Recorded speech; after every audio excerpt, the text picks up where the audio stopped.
Gowri's cook ട്യൂബിലേക്ക് എല്ലാവർക്കും സ്വാഗതം. ഇന്ന് നമുക്ക് സോയാ ചങ്ക് റോസ്റ്റ് എങ്ങനെ ഉണ്ടാക്കുന്നതെന്ന് നോക്കാം.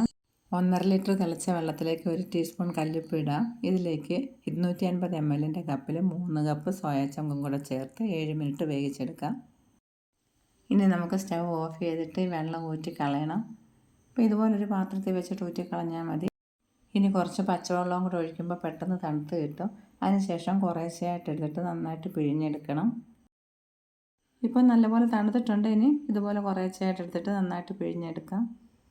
ഇതിപ്പോൾ ചെറുതായതുകൊണ്ട് മുറിച്ചെടുക്കേണ്ട, വലുതായിരുന്നെങ്കിൽ 2-3 കഷ്ണങ്ങളായിട്ട് നമുക്ക് മുറിച്ചെടുക്കാം. അപ്പോൾ എല്ലാം പിഴിഞ്ഞെടുത്തിട്ടുണ്ട്. 3 ടേബിൾ സ്പൂൺ വെളിച്ചെണ്ണ ചൂടായതിലേക്ക് 1/4 ടീസ്പൂൺ പെരുംജീരകം, 1/4 ടീസ്പൂൺ ചെറിയ ജീരകം ഇട്ട് പൊരിഞ്ഞ് കഴിയുമ്പോൾ പട്ടയുടെ ഇലയുടെ കുറച്ച് ചേർത്താൽ മതി. ഇതിലേക്ക് ഇടത്തരം സവാള 2 പൊടിയായിട്ട് അരിഞ്ഞ് ചേർത്ത് നന്നായിട്ട് വഴറ്റിയെടുക്കണം. ആദ്യമേ നമ്മൾ വെളുത്തുള്ളി ഇഞ്ചിയും ചേർത്തില്ല, ഇപ്പോൾ ചേർക്കാം.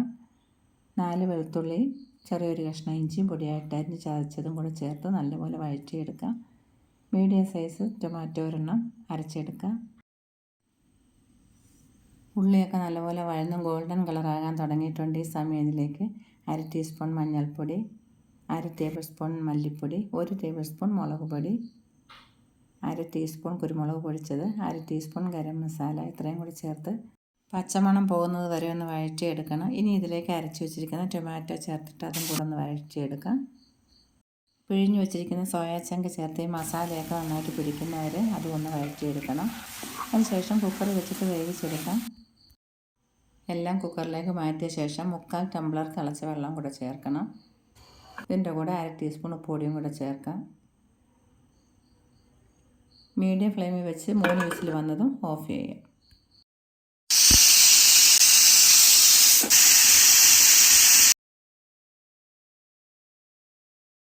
പ്രഷറൊക്കെ കുറഞ്ഞിട്ടുണ്ട്. ഇനി തുറന്ന് നോക്കാം. വെള്ളമൊക്കെ വറ്റിയിട്ടുണ്ട്. ഇലയെടുത്തങ്ങ് മാറ്റാം. ഇനി ഇതിലേക്ക് കുറച്ച് ബട്ടർ ചേർത്തിട്ട് ഉരുക്കിയെടുക്കാം. ഇതില്ലെന്നുണ്ടെങ്കിൽ വെളിച്ചെണ്ണ ചേർത്താലും മതി. ഇതിലേക്ക് ചെറിയൊരു കഷ്ണം ഇഞ്ചി കൊത്തി അരിഞ്ഞതും 6-7 വെളുത്തുള്ളി പളർത്തുകയും കൂടെ ചേർത്ത് വഴറ്റിയെടുക്കാം. ഇഞ്ചിയും വെളുത്തുള്ളിയും വഴന്ന് കഴിയുമ്പോൾ ഇതിലേക്ക് മീഡിയം സൈസ് സവാള പൊടിയായിട്ട് അരിഞ്ഞതും കൂടെ ചേർക്കാം. അതിൻ്റെ കൂടെ തന്നെ ചെറിയൊരു ടൊമാറ്റോ അരിഞ്ഞത്,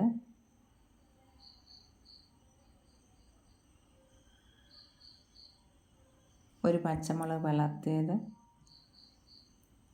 കുറച്ച് കറിവേപ്പില, മീഡിയം സൈസിലുള്ള ഒരു ക്യാപ്സിക്കം അരിഞ്ഞതും കൂടെ ചേർത്തൊന്ന് വഴറ്റിയെടുക്കാം.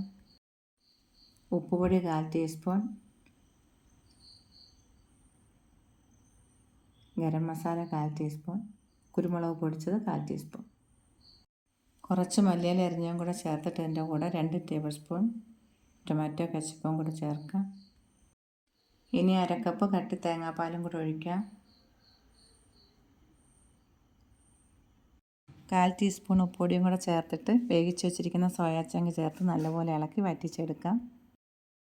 സോയാ ചങ്കിൽ ധാരാളം ഗുണങ്ങൾ അടങ്ങിയിട്ടുണ്ട്. വളരെ ഹെൽത്തി ആയിട്ടുള്ളൊരു ഡിഷായത്. അതുകൊണ്ട് എല്ലാവരും ഉണ്ടാക്കി കഴിക്കണം. ഇതുപോലെ റോസ്റ്റ് ചെയ്യാം, കറി വയ്ക്കാം, ഫ്രൈ ചെയ്യാം. ചപ്പാത്തിയുടെയും നാനിൻ്റെയും ബ്രെഡിൻ്റെയൊക്കെ കൂടെ കഴിക്കാൻ വളരെ നല്ലതാണ്. നിങ്ങൾ ഉണ്ടാക്കി നോക്കിയിട്ട് അഭിപ്രായങ്ങൾ പറയാൻ മറക്കല്ലേ. മറ്റൊരു വീഡിയോയുമായി വീണ്ടും കാണാം. Thank you.